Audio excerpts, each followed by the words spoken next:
Hi guys, I'm Andy Hoang, a fashion photographer based in London. Today I'm going to show you how I shoot an editorial as well as talk about other aspects of the industry.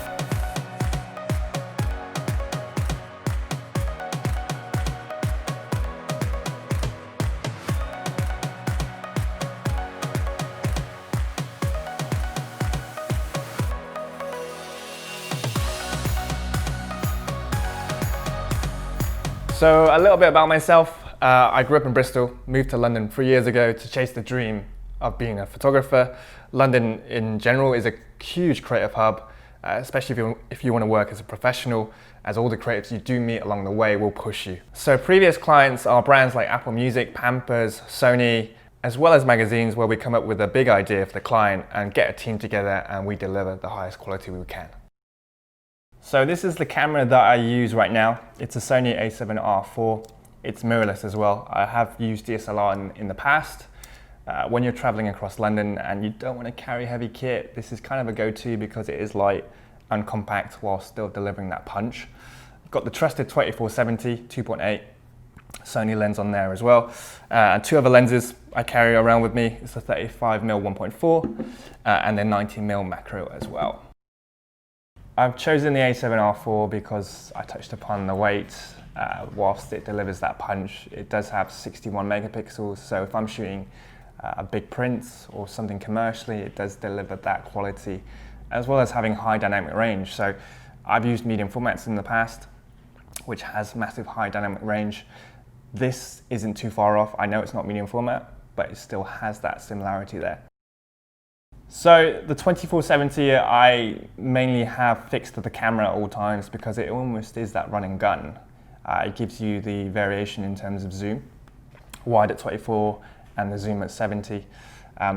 It's kind of the go-to because if I'm in a sticky situation, if I'm shooting on location, I don't have to change lenses whilst not compromising on quality.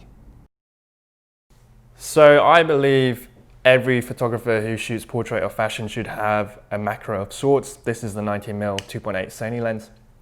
If you want to shoot beauty or close-up shots to go with your wide shots in an editorial, this is perfect for it because you can get the details in the eyebrows, the eyes, as well as the makeup. Especially if the makeup artist has gone above and beyond and done something spectacular, you want to bring it out with this. So now we're going to show you the practical side of shooting in a London studio with a full team. So the setup we used today was a one light setup which you can easily mimic at home or in your studio environment. I applied the same positioning for all images with a snoot pointing top down right towards the model and adjusted for when she changed poses to crouch or stand. So we are shooting one of the looks today with a plus green gel. It's the OCF gels. We're doubling it up with two. It's on a ProPhoto B10 Plus 500 watt at 4 stops of power. And we're shooting with an a7R IV and the trusted 24-70. We're going to do the same as we showed you before on the mood board. So if you want to pose with crouching down, that's great. And remember, stretch those arms that you're doing before. And then kind of lean a bit forward whilst you're stretching. There you go. And remember the eyes as well. So look at me, look towards the camera. Relax those eyes a little bit. There you go. Great. Great. Maybe turn your body a little bit towards me. There you go. Super. Nice. That's it, chin up. Great. No, Maya, what you're doing with the hands was great. It doesn't always have to be stretching out, so you can play with the hands as well. And come in quite close as well. Put the hands on the face a little bit, it's like you're doing before. There you go. Great.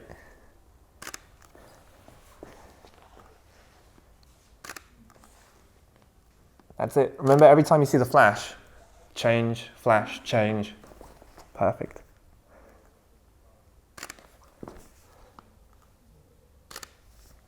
Nice.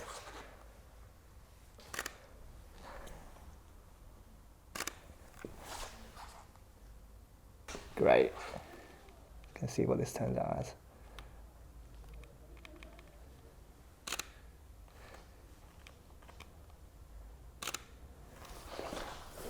Is it coming out more green now, I reckon? Not really. It's the opposite. It's more white. Okay, let me change the aperture on here. you want to pump the power back up to about 4.5? Great, thank you. That's great. Nice one there. Nice.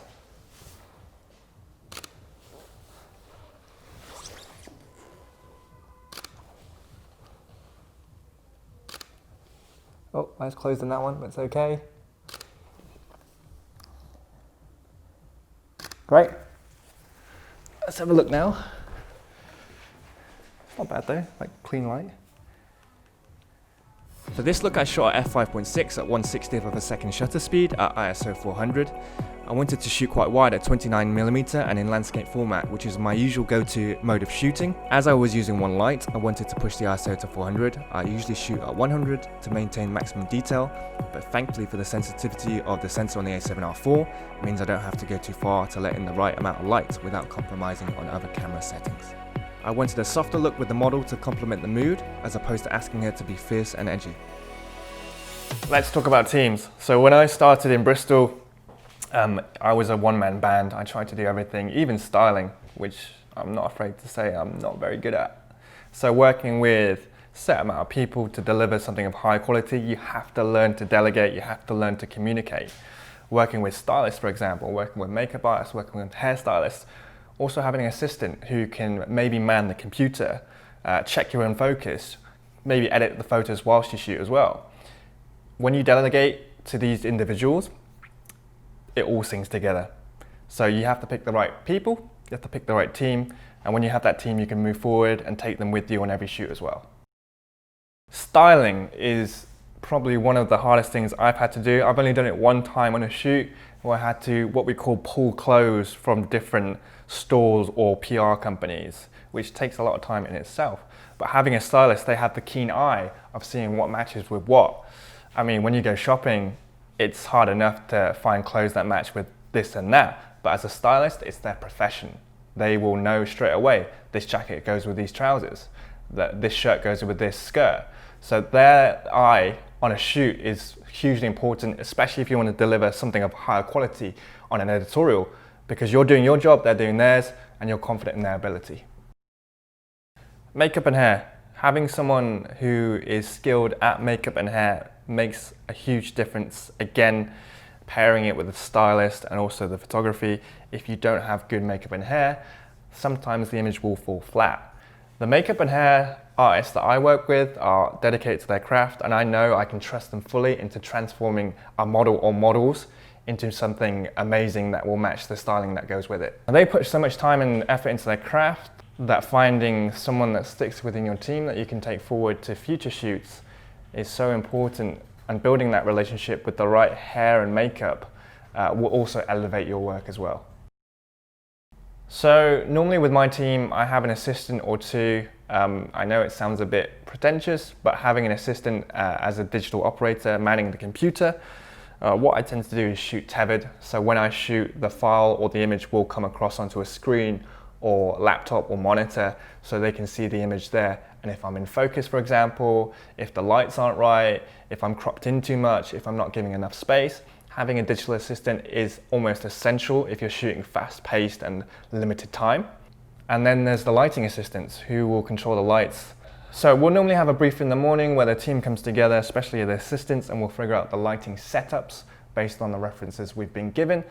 The lighting assistant will focus on handling the lighting whilst I focus on shooting. Having an extra pair of hands, be it a digi assistant or lighting assistant, is so crucial, especially the fast pace of shoot days. It can go in a blink of an eye. I just want to give a big shout out to these kind of guys because they are almost the heroes of the shoot as well. Sometimes I'm bogged down with many shoots at once that I can't dedicate my time to retouching, so reaching out to a reliable retoucher that you trust to deliver a project to a certain deadline is crucial, especially if you've got a lot going on. Perhaps maybe experiment with reaching out to multiple retouchers. Sometimes they have a certain aesthetic which matches with yours. Then you can pick up the phone or email if you do have a campaign which needs to be at a certain level, and they'll deliver. So we're on a new look now, and we're going to change the lens from the 24-70 to the 35mm 1.4. Thank you so much. Thank you. So we're going to get some wide shots of this look as well. So if you want to keep moving, okay? Nice. Remember where the light's coming from as well. There you go. Great. Nice. Swing that leg again. Great. I'm going to do it one more time. I'm just going to pull back a bit more. Yep, go for it. Sweet. Great. Now mix it up. You don't have to do legs anymore. You can, yeah, there you go. That's great. Swing your arms, swing your hips. Perfect. All right, Maya, just relax. I'm going to have a look on the computer. So now we're adding a bit of yellow onto the snoot on the ProPhoto B10 Plus, which gives us a little hint of yellow. All right, we'll take a few more. Could you turn down the stop on by 1 stop, or half a stop, sorry, by like 0.5? 3.8. Yeah.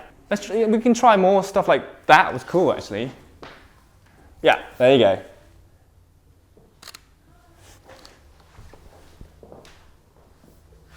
Can we pop the light down, Ekin? Because she's now sitting on the floor.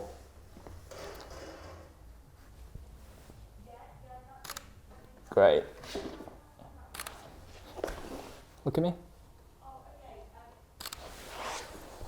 Super. Great. Same settings for the aperture, wide again, but portrait this time at 35mm with a slower shutter speed compared to the first look. I wanted a more moody look with shapes and lines, so I asked the model to angle her legs and use a stronger pose with the arms. f5.6 is my usual go-to when shooting full body to maintain more detail across the board whilst being creative in my focusing. As you can see, I'm keeping the same ISO theme throughout the whole shoot to really get as much out of the light I'm working with without pushing too far to lose quality. So lighting doesn't need to be complex. With this one we only used a 1 light setup, a hard light with a gel and a snoot. There is the illusion that you have to have 10 lights on a set if you're shooting for Vogue, if you're shooting for any other big magazine, when that's not the case. You can literally get by with 1 or 2. There are stories of big photographers who use or take 10 lights to somewhere like Barcelona, for example.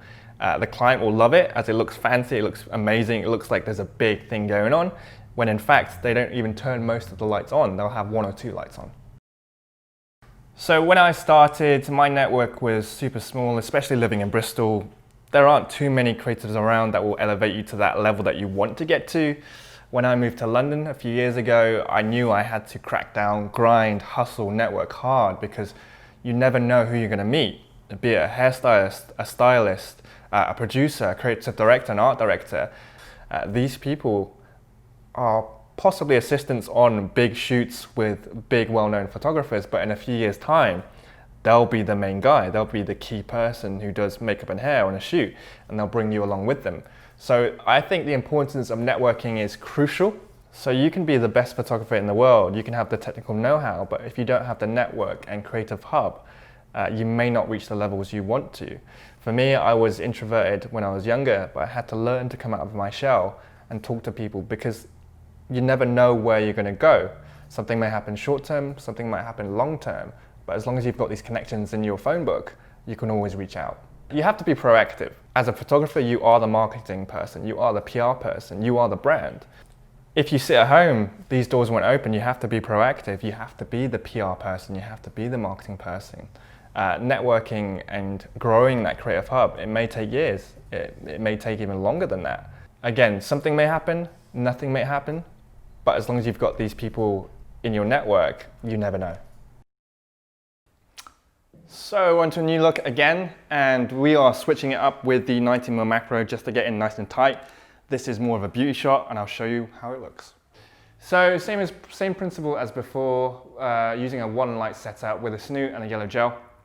That yellow gel is almost acting like sunlight hitting Maya's face, which is covered in sparkly makeup. So it's meant to shine and meant to make it sing. So like I said before, Maya, drop the shoulders, because you want to see that long neck. It's all about the top half, okay? Don't worry about the rest of the body.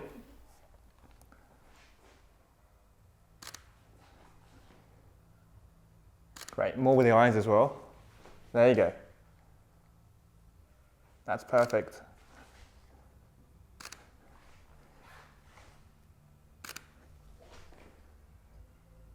Great, just gonna check it. It's all looking okay.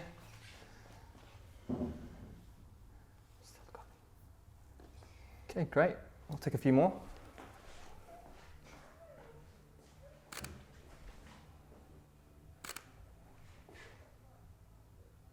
Perfect. Relax.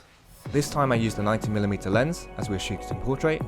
Now the 90mm lens is a macro which I highly recommend for anyone shooting headshots, portraits or beauty, as you get nice crisp detail. I rarely shoot at the widest aperture unless it's beauty, where I may only want the eye to be in focus. The makeup artist did a great job, so again we stuck to 5.6 on the aperture. So I'm not embarrassed to say that I struggled through coronavirus, as well as probably many other creatives, because there was lack of work, lack of human interaction. But in that time, there were things that I could do. For example, I could go into social media, I could connect with other people who are also struggling. I could plan for future shoots. I could mood board, I could concept board, I could reach out to potential clients, lay the foundations. Thankfully, it's easing up a bit in regards to coronavirus in general. London has come back to normal. And I'm sure the UK is slowly getting back to normal as well. So as a photographer now, with all the plans and concepts and mood boards and the people I connected with during lockdown, I've now got something I can progress with and advance with. So what they don't teach you when you go to college or university is the business side of things. How to find work, how do I get clients? For me, I reached out via social media. I gave them a call for someone who I wanted to work with, a brand that I wanted to align with my own brand. The worst thing they can say is no, and you just carry on living. So don't be afraid of people saying no, you'll get that a lot. When I started out in Bristol, there were a lot of people that said no to me wanting to shoot, but now they'll end up asking me to shoot. So don't be afraid to ask. You have to be consistent, you have to put yourself out there, but you also have to be self-motivated. As a photographer, we touched upon it before, you are the PR and marketing. No one's going to do it for you. So keep reaching out to these people that you'd like to work with. Maybe it won't happen right now, it might happen in the future. As a creative, sometimes you're not always happy with the work you deliver. Sometimes you lack self-motivation, sometimes you lack self-belief. Keep going. The more you practice, the better you get at things, but don't be disheartened. Clients, for example, if you're reaching out to want to work with them, they must get 1,000 emails a day. You could be one of them. Doesn't mean they haven't seen your work, doesn't mean they don't want to work with you, it just means the volume's high. Keep emailing, keep chatting, keep communicating. So coming from Bristol, there weren't a lot of models. I normally had to ask friends. There weren't a lot of agencies. When I moved to London, there was a wealth of agencies. And with these model agencies, they'll send packages to you with new faces, for example. These are new models that are upcoming. They could be big in the future. They'll ask you to test in a collaboration situation. So essentially you don't have to pay to be shooting with a model of high quality, and then you can use that for your own book to promote yourself and push yourself as a brand. And also working with a strong agency model, the team also gets something out of it as well. So now we're on to the final look. We're shooting the look as you can see here. Same setup again, just to show you some simple one light shooting techniques. And we're going to shoot wide, so we're going to get the trusted 24-70 and whack it on the A7R4. Thank you so much. Right, let's get into it. So we want movement. So like you were doing before, swinging. And don't worry if the light hits you and you keep moving, just keep moving, okay? Right. Yeah, Great.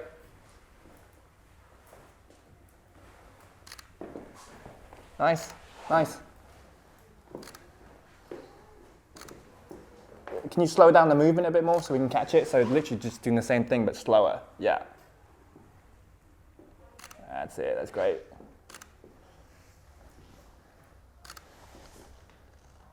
Nice. Hold that one you did before with the hand up. Yeah. Great.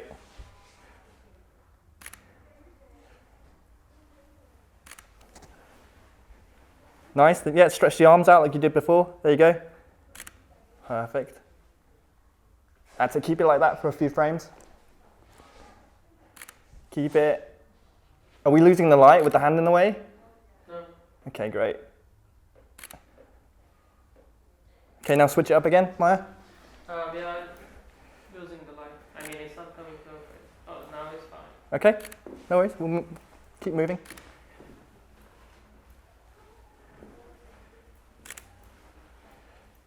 Great. Now if you like literally just punch down, is it gonna work? Okay, can you do it? Or just sit, literally just sit down, rather than like bending, yeah. There you go. Perfect, okay. Great. That's it. Can we lower the light down as well? I can lower that down.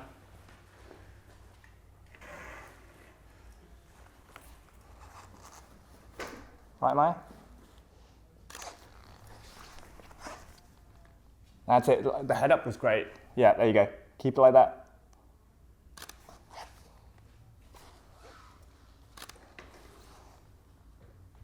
Perfect.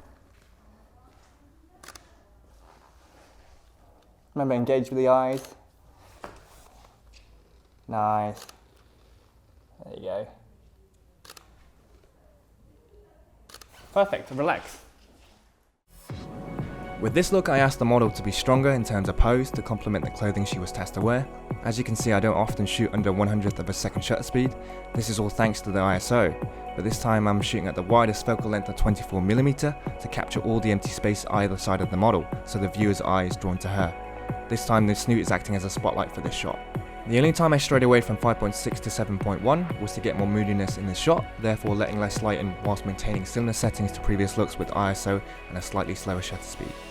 The light was more positioned to my right to give a more dramatic feel. I was using a 90mm as this was not a full body shot. I will always switch between my wider lens and this macro, dependent on if I want to shoot closer up. So we decided to shoot this editorial in particular in the studio. Studio and location, there are pros and cons to both. In the studio you can control the light a bit more. On location you kind of have to work with nature.